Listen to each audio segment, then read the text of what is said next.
The Three Musketeers by Alexandre Dumas. Chapter 54. Captivity. The Third Day. Felton had fallen, but there was still another step to be taken. He must be retained, or rather he must be left quite alone, and Milady but obscurely perceived the means which could lead to this result. Still more must be done. He must be made to speak, in order that he might be spoken to. For Milady very well knew that her greatest seduction was in her voice, which so skillfully ran over the whole gamut of tones from human speech to language celestial. Yet in spite of all this seduction, Milady might fail, for Felton was forewarned, and that against the least chance. From that moment she watched all his actions, all his words, from the simplest glance of his eyes to his gestures, even to a breath that could be interpreted as a sigh. In short, she studied everything, as a skillful comedian does, to whom a new part has been assigned in a line to which he is not accustomed. Face to face with Lord de Winter, her plan of conduct was more easy. She had laid that down the preceding evening, to remain silent and dignified in his presence, from time to time to irritate him by affected disdain, by a contemptuous word, to provoke him to threats and violence which would produce a contrast with her own resignation. Such was her plan. Felton would see all. Perhaps he would say nothing, but he would see. In the morning, Felton came as usual, but Milady allowed him to preside over all the preparations for breakfast without addressing a word to him. At the moment when he was about to retire, she was cheered with a ray of hope, for she thought he was about to speak. But his lips moved without any sound leaving his mouth, and making a powerful effort to control himself, he sent back to his heart the words that were about to escape from his lips, and went out. Toward midday, Lord de Winter entered. It was a tolerably fine winter's day, and a ray of that pale English sun which lights but does not warm came through the bars of her prison. Milady was looking out at the window, and pretended not to hear the door as it opened. "Ah, said Lord de Winter, after having played comedy, after having played tragedy, we are now playing melancholy?" The prisoner made no reply. Yes, continued Lord de Winter, I understand. You would like very well to be at liberty on that beach. You would like very well to be in a good ship dancing upon the waves of that emerald green sea.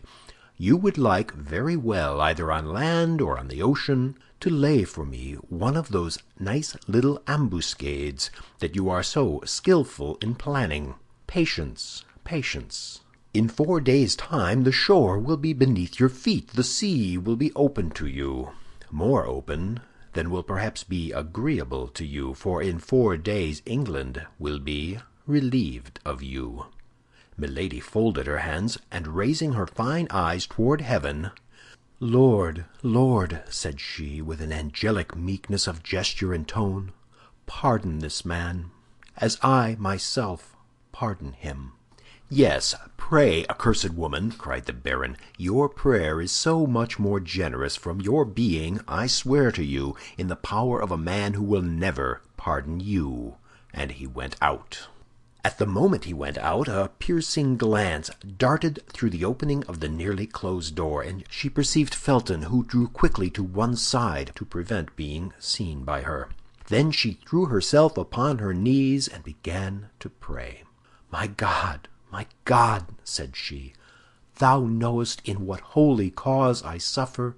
Give me, then, strength to suffer." The door opened gently. The beautiful supplicant pretended not to hear the noise, and in a voice broken by tears she continued, "God of vengeance, God of goodness, wilt thou allow the frightful projects of this man to be accomplished?" Then only she pretended to hear the sound of Felton's steps, and rising quick as thought, she blushed, as if ashamed of being surprised on her knees. "I do not like to disturb those who pray, madame," said Felton, seriously. "Do not disturb yourself on my account, I beseech you." "How do you know I was praying, sir?" said Milady, in a voice broken by sobs. "You were deceived, sir. I was not praying." "Do you think, then, madame," replied Felton in the same serious voice, but with a milder tone, "do you think I assume the right of preventing a creature from prostrating herself before her Creator? God forbid! Besides, repentance becomes the guilty, whatever crimes they may have committed. For me, the guilty are sacred at the feet of God." "Guilty? I?" said Milady, with a smile which might have disarmed the angel of the last judgment. "Guilty? Oh, my God! Thou knowest whether I am guilty. Say I am condemned, sir, if you please, but you know that God, who loves martyrs, sometimes permits the innocent to be condemned." "Were you condemned? Were you innocent? Were you a martyr?" replied Felton. "The greater would be the necessity for prayer, and I myself would aid you with my prayers." "Oh, you are a just man!" cried Milady, throwing herself at his feet. "I can hold out no longer, for I fear I shall be wanting in strength at the moment when I shall be forced to undergo the struggle and confess my faith. Listen, then, to the supplication of a despairing woman. You are abused, sir, but that is not the question. I only ask you one favor, and if you grant it me, I will bless you in this world and in the next." "Speak to the master, madame," said Felton. "Happily I am neither charged with the power of pardoning nor punishing. It is upon one higher placed than I am that God has laid this responsibility." "To you, no, to you alone. Listen to me, rather than add to my destruction, rather than add to my ignominy." "If you have merited this shame, madame, if you have incurred this ignominy, you must submit to it as an offering to God." "What do you say? Oh, you do not understand me. When I speak of ignominy, you think I speak of some chastisement, of imprisonment or death. Would to heaven! Of what consequence to me is imprisonment or death?" "It is I who no longer understand you, madame," said Felton. "Or rather, who pretend not to understand me, sir," replied the prisoner, with a smile of incredulity. "No, madame, on the honor of a soldier, on the faith of a Christian." "What, are you ignorant of Lord de Winter's designs upon me?" "I am." "Impossible! You are his confidant." "I never lie, madame." "Oh, he conceals them too little for you not to divine them." "I seek to divine nothing, madame. I wait until I am confided in, and apart from that which Lord de Winter has said to me before you, he has confided nothing to me." "Why, then," cried Milady, with an incredible tone of truthfulness, "you are not his accomplice. You do not know that he destines me to a disgrace which all the punishments of the world cannot equal in horror." "You are deceived, madame," said Felton, blushing. "Lord de Winter is not capable of such a crime." "Good," said Milady to herself. "Without thinking what it is, he calls it a crime." Then aloud, "The friend of that wretch is capable of everything." "Whom do you call that wretch?" asked Felton. "Are there, then, in England 2 men to whom such an epithet can be applied?" "You mean George Villiers?" asked Felton, whose looks became excited. "Whom pagans and unbelieving Gentiles call Duke of Buckingham," replied Milady. "I could not have thought that there was an Englishman in all England who would have required so long an explanation to make him understand of whom I was speaking." "The hand of the Lord is stretched over him," said Felton. "He will not escape the chastisement he deserves." Felton only expressed, with regard to the duke, the feeling of execration which all the English had declared toward him, whom the Catholics themselves called the extortioner, the pillager, the debauchee, and whom the Puritans styled simply Satan. "Oh, my God, my God!" cried Milady, "when I supplicate thee to pour upon this man the chastisement which is due, thou knowest it is not my own vengeance I pursue, but the deliverance of a whole nation that I implore." "Do you know him, then?" asked Felton. "At length he interrogates me," said Milady to herself, at the height of joy at having obtained so quickly such a great result. "Oh, know him? Yes, yes, to my misfortune, to my eternal misfortune." And Milady twisted her arms as if in a paroxysm of grief. Felton no doubt felt within himself that his strength was abandoning him, and he made several steps toward the door. But the prisoner, whose eye never left him, sprang in pursuit of him and stopped him. "Sir," cried she, "be kind, be clement, listen to my prayer. That knife, which the fatal prudence of the baron deprived me of, because he knows the use I would make of it."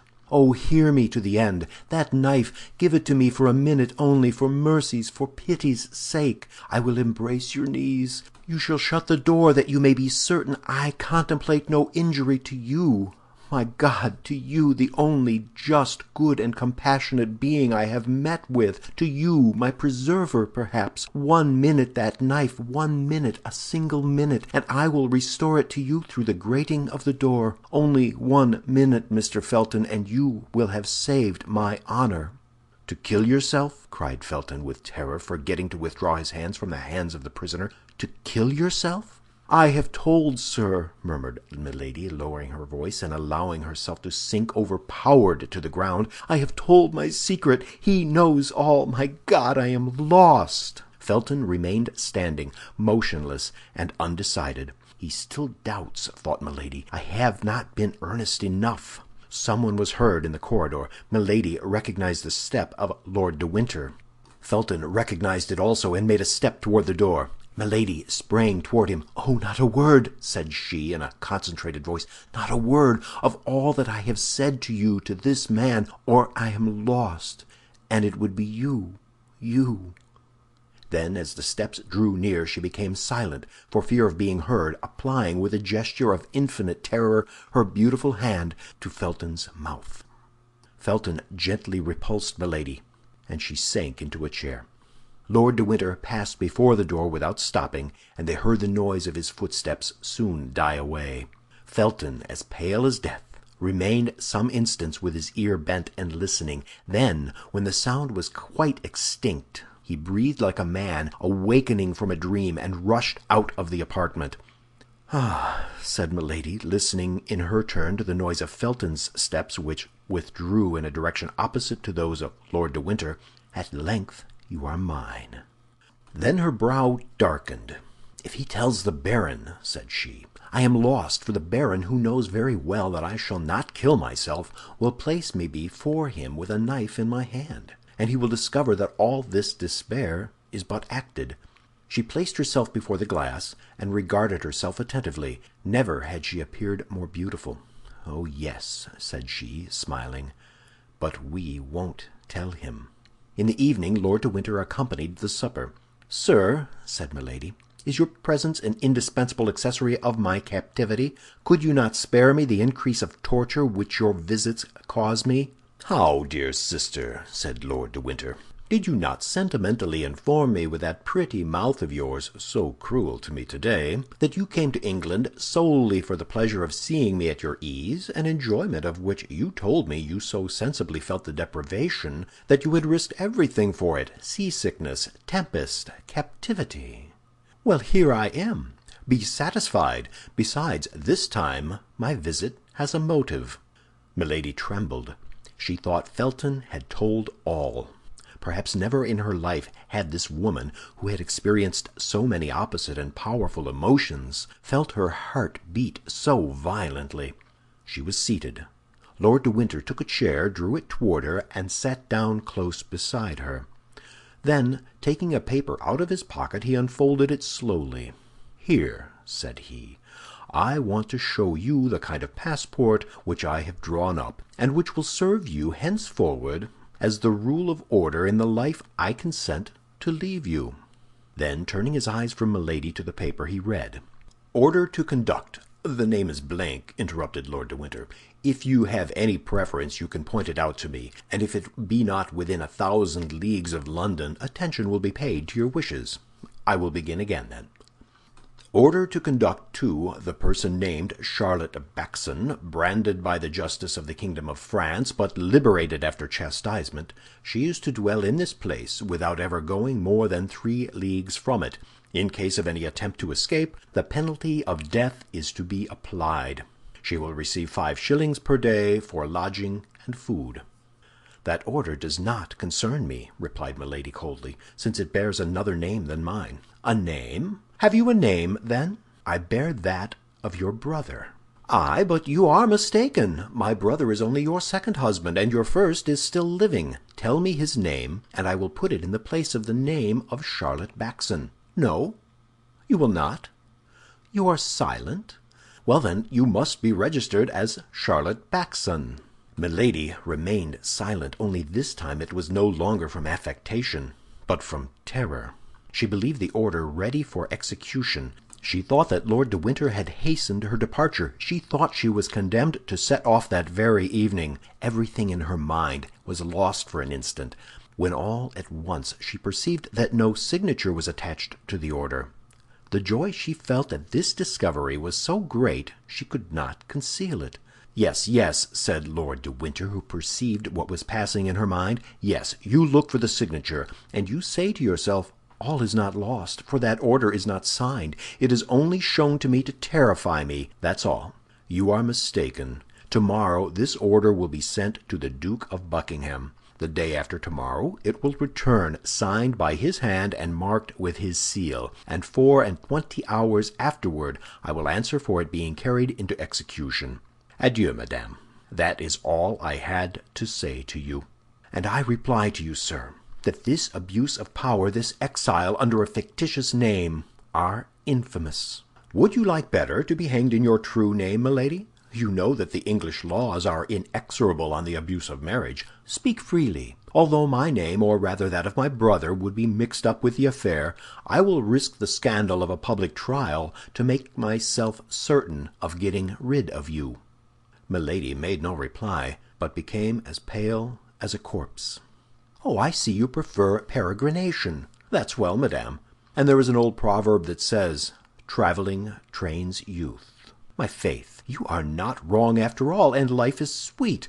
That's the reason why I take such care you shall not deprive me of mine. There only remains, then, the question of the 5 shillings to be settled. You think me rather parsimonious, don't you? That's because I don't care to leave you the means of corrupting your jailers. Besides, you will always have your charms left to seduce them. Employ them, if your check with regard to Felton has not disgusted you with attempts of that kind." "Felton has not told him," said Milady to herself. "Nothing is lost, then." "And now, madame, till I see you again. Tomorrow I will come and announce to you the departure of my messenger." Lord de Winter rose, saluted her ironically, and went out. Milady breathed again. She had still 4 days before her. 4 days would quite suffice to complete the seduction of Felton. A terrible idea, however, rushed into her mind. She thought that Lord de Winter would perhaps send Felton himself to get the order signed by the Duke of Buckingham. In that case Felton would escape her, for in order to secure success the magic of a continuous seduction was necessary. Nevertheless, as we have said, one circumstance reassured her. Felton had not spoken. As she would not appear to be agitated by the threats of Lord de Winter, she placed herself at the table and ate. Then, as she had done the evening before, she fell on her knees and repeated her prayers aloud. As on the evening before, the soldier stopped his march to listen to her. Soon after she heard lighter steps than those of the sentinel, which came from the end of the corridor and stopped before her door. "It is he," said she, and she began the same religious chant which had so strongly excited Felton the evening before. But although her voice, sweet, full, and sonorous, vibrated as harmoniously and as affectingly as ever, the door remained shut. It appeared, however, to Milady that in one of the furtive glances she darted from time to time at the grating of the door, she thought she saw the ardent eyes of the young man through the narrow opening. But whether this was reality or vision, he had this time sufficient self-command not to enter. However, a few instants after she had finished her religious song, Milady thought she heard a profound sigh. Then the same steps she had heard approach slowly withdrew, as if with regret. End of chapter 54.